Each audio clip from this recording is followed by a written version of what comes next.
Good morning and happy Friday. It's time for some news.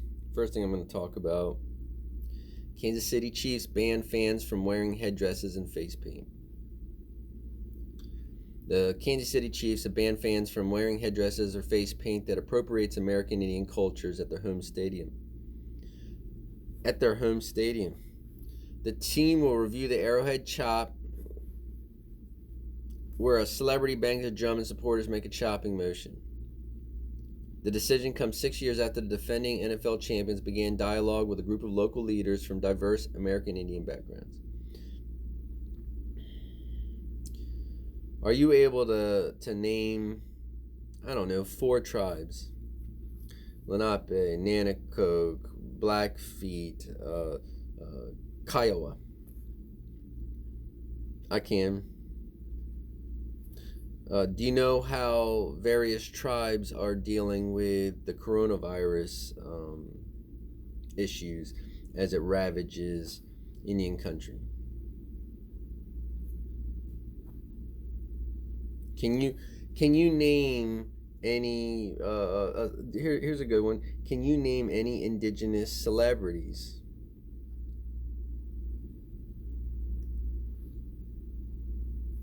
Do you know what's going on with the Mashpee? Do you know what happened with the St. Croix Mohawk and the Pequots in the 90s?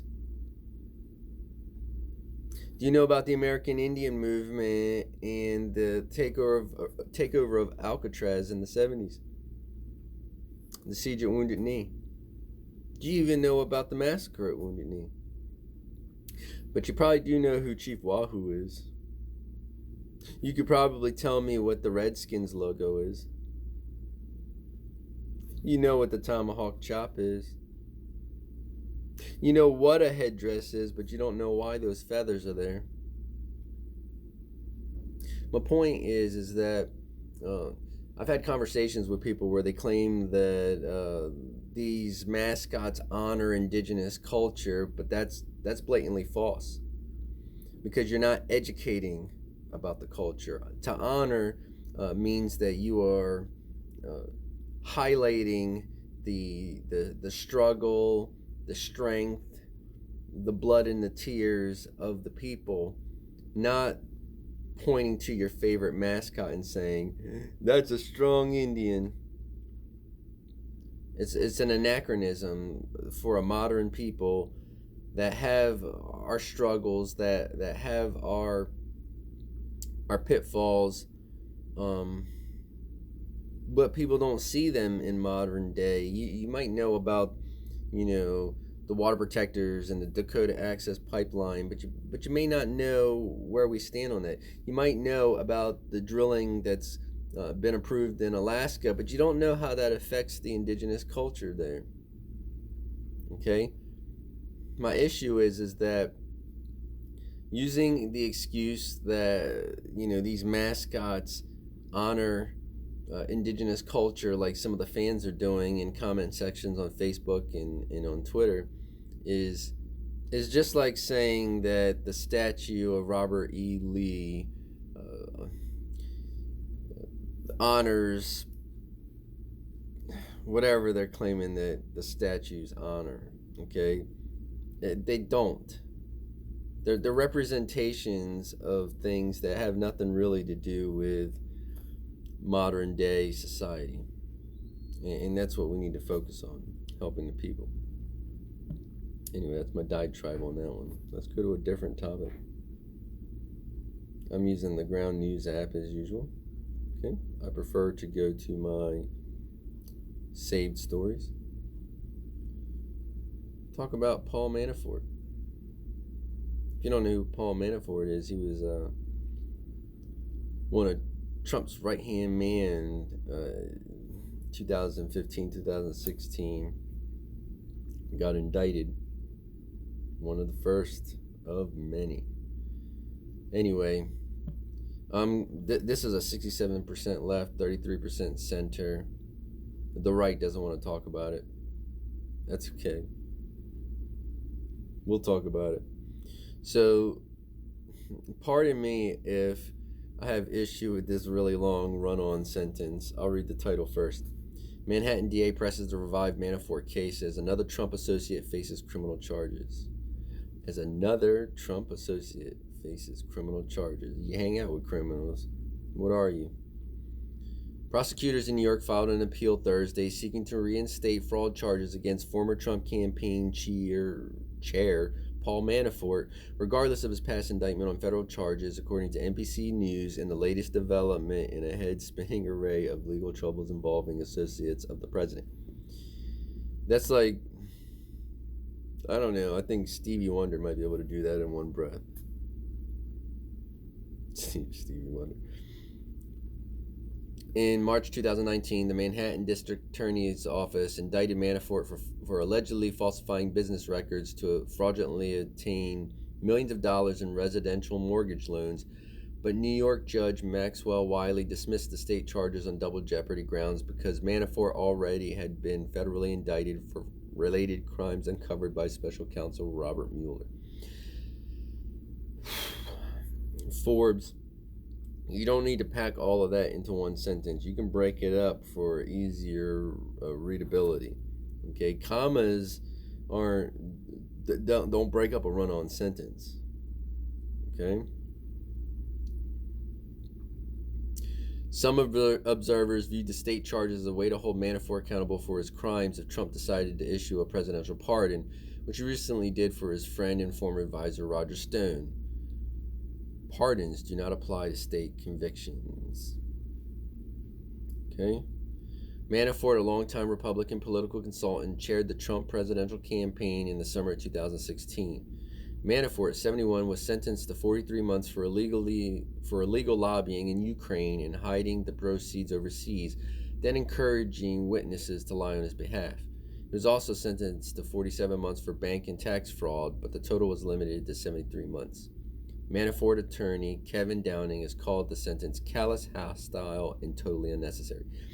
Well, the guy was an agent. I mean, look it up.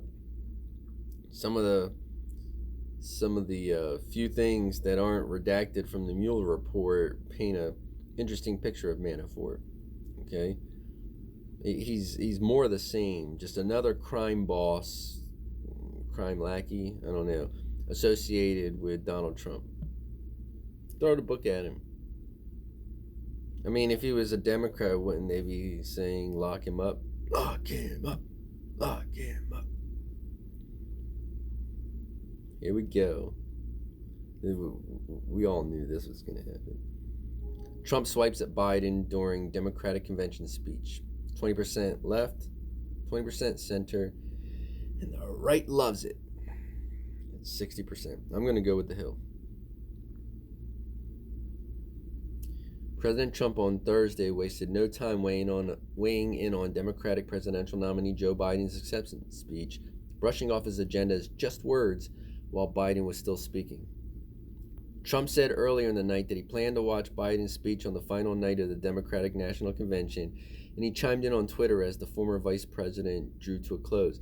I'm gonna do my Trump impression, but it's not as good as some of the other ones I see. I don't know. This is my indigenous Trump impression, I guess. In 47 years, Joe did none of the things of which he now speaks. He will never change, just words. Okay. So let's have Joe take credit for everything that the past administration did, like you're doing, okay? Let's look at the job numbers. Let's be fair. Coronavirus put a lot of people out of work.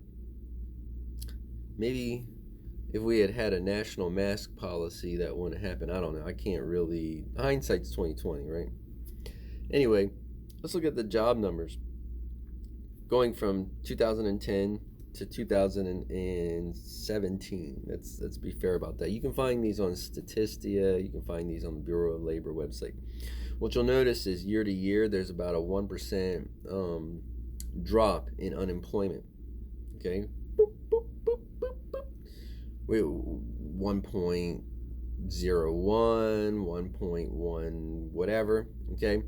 But as we get to 2016, it takes a sharp drop and goes below the 1 point percentage. We're at like 0.3 somewhere in there, okay?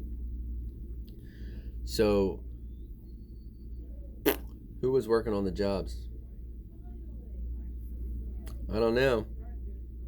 Maybe maybe our man Joe, who passed, who well, Joe and Obama, but vice president, who uh, who determined that the veterans would be able to um, have forgiveness on their loans, on their college loans if they were disabled.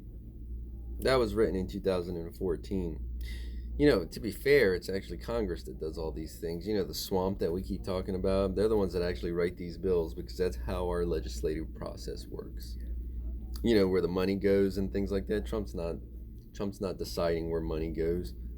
That's that's Congress. Congress has the power of the purse. So many discussions revolve around Trump doing this and Trump doing that for our economy, when in fact these are bills that are signed through Congress. So it's our congressional leaders that are doing these things, and all he has to do is sign off on them or veto as appropriate. Okay. Yeah. Anyway, at WIKWEKO on Twitter, IndigenousPatriot.com. Happy Friday. 11:32.